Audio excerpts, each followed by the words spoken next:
It is 6:30 in the morning. Konami, please, what is this awkward BANLIST time? I wasn't expecting it now. However, it is time for a brand new Duel BANLIST. The post-WCQ one was a couple weeks ago.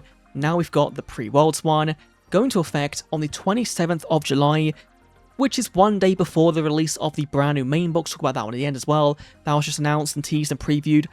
So we are still in this current Stardust dominated metagame for another 2 weeks. So if they do nerf stars here, it's going to be welcome, but also it's not going to be very exciting because we can't actually, feel the impact of that for another 2 weeks. So let's find out, let's see what's going on. We have, first of all, Ancient Gear Explosive and the Determined Blast going to Forbidden. Of all the cards, I was not expecting of an Elemental Energy card for 2005 and a Shadows of Infinity card for 2006 going to Forbidden.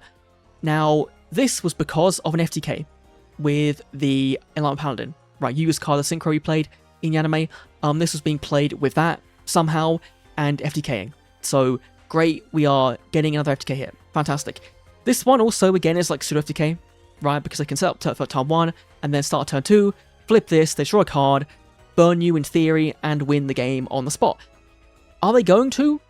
Probably not, but it could potentially happen. So you know what, in the current modern Duel environment, let's just put every burn card onto the ban list and not deal with the root cause of there being effect damage on turn 1 and potentially the start of turn 2. Okay, let's see. Lit 1's probably going to be the bulk of the good stuff here. We've got Zombie World going to 1. Okay, so because of Stardust, of course, they had Necro Valley, limit 1, it was taken away, so they could play Crimson Dragon, limit 1. Now, you can't play Zombie World because it conflicts with Crimson Dragon. Now, the issue is they could potentially find another field spell to replace this and have a similar effect. So we've kind of got to do something about the AFD access or negate it. Maybe the skill could be nerfed to negate AFD. That'll be a big change as well and kind of stop this entirely.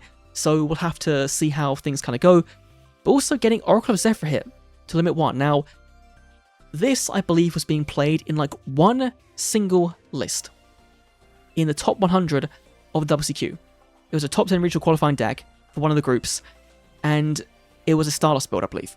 So, obviously, they want to get rid of this in case it pops up at Worlds, right, and like makes the stream and the game look bad, but this was not really seeing much play in against Zephyrs. They're pendulums, right, so they aren't going to see play anyway. So this one is like a hit that no one's going to miss, right, but is a good hit, but also one that wasn't like really widespread, but could have potentially become widespread in theory. Ghost Fairy Elphobia. Finally, this has been like, what, over a year now that they've had this floodgate available, I think? It might be less than that. It probably feels like more than a year that Littledusk have had this. Of course, they've got Limit 1 already in the Xyz, so they now can't play this. That's a good change. Again, probably going to be to make sure Worlds isn't like an unfun stream to watch. Galaxy Journey is a weird one, right? Because I believe Brandon is playing this. And I don't quite get why we would hit this one. And I've just seen something funny down below. I've got to go to this one. Ancient Gear Cannon. Again, from Shadows of Infinity. It enables easy victories through effect damage alone. How is this card, of all cards, doing easy victories by itself? It sacrifices itself to deal 500 points damage. That's all it does. This card is turbo bad. How, like, the Duel Links balance is so unserious. That's like the best way to describe it. It's such an unserious balance. They're putting Ancient Gear Cannon to limited to 1. No one's ever playing this card. Synchro World is interesting because Crimson Dragon's already won. And this summons out Crimson Dragon. You can't play it with the cards intended to be played with.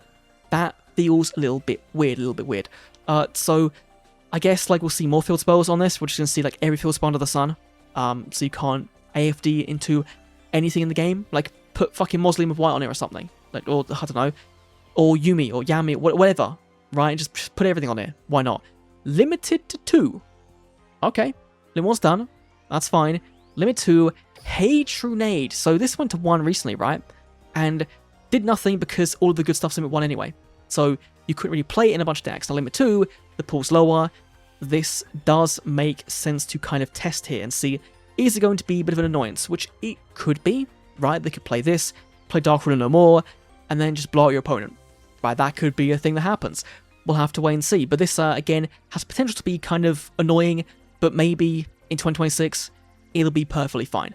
We've then got Limit 3, so no more Limit 2s. Okay. Shooting Quasar Dragon, going to 3.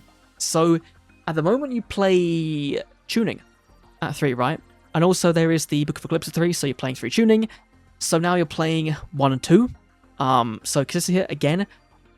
Okay, that's probably fine, right? That's probably fine.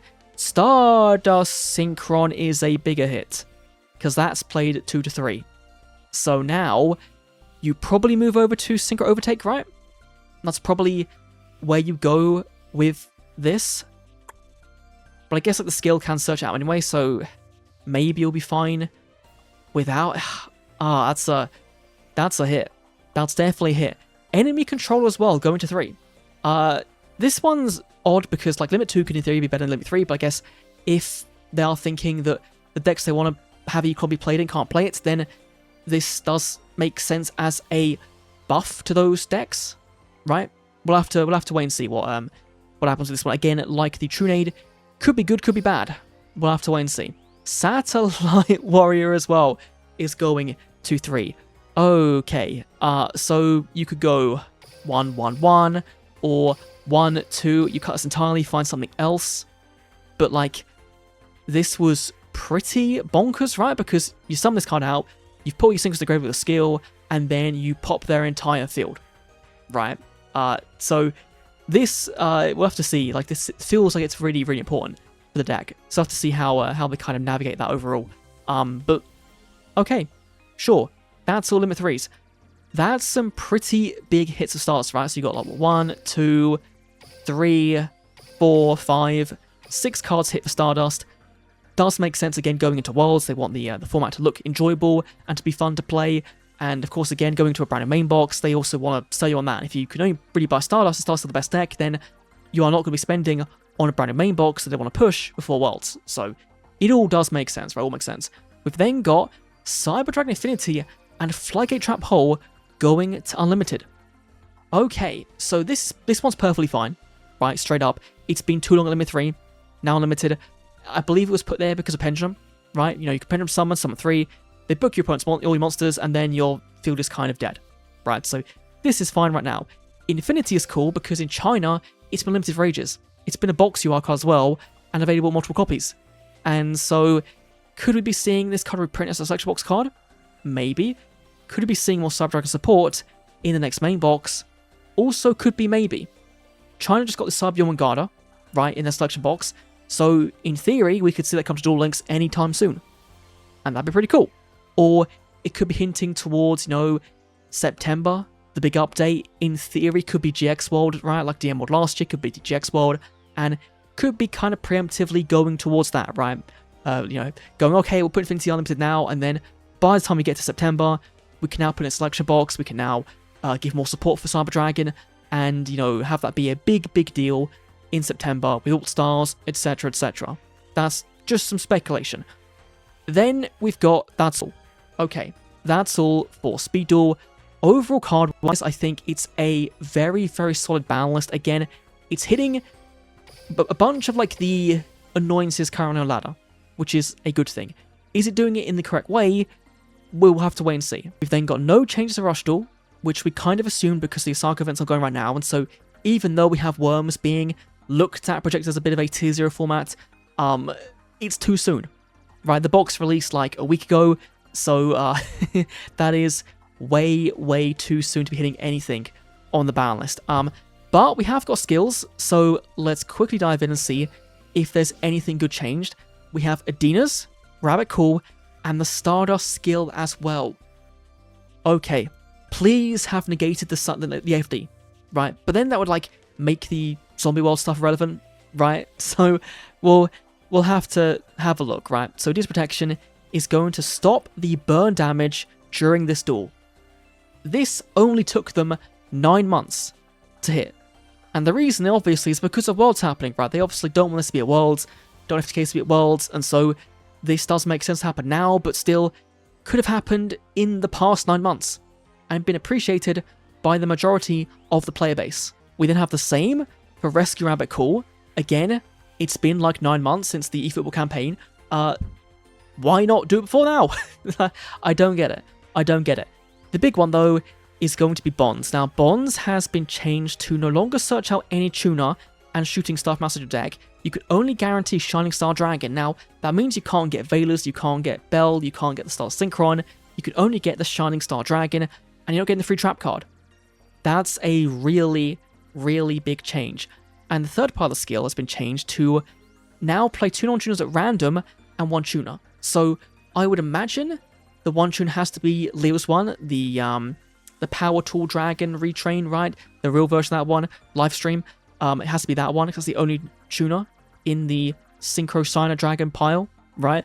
And then you get 2 at random, so you can't guarantee you've got access to the AFD now for the field spell plays, meaning your bridge to Centurion, I believe, at least like that's the main one, no longer is a thing, like a guaranteed thing.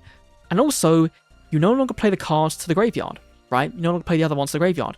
So you now have less cards in graveyard for the Satellite Warrior play. So if you are keeping that around, you're now potentially popping less cards as well, which also is a really good thing. So obviously I'm very happy with these, like, these are unanimous good changes, right? Having the dominant tier 0 deck hit finally is a good thing. Having FTK things hit finally is a good thing. These 2 just took so long to happen that it just feels a bit, it kind of falls flat on its face, right? And the Stardust thing is cool, but again, we're stuck in the current metagame for another 2 weeks until the release of the brand new main box Shadow Eyes, because this could change everything with the release of new Blackwing support and Infernity support. Now, will it?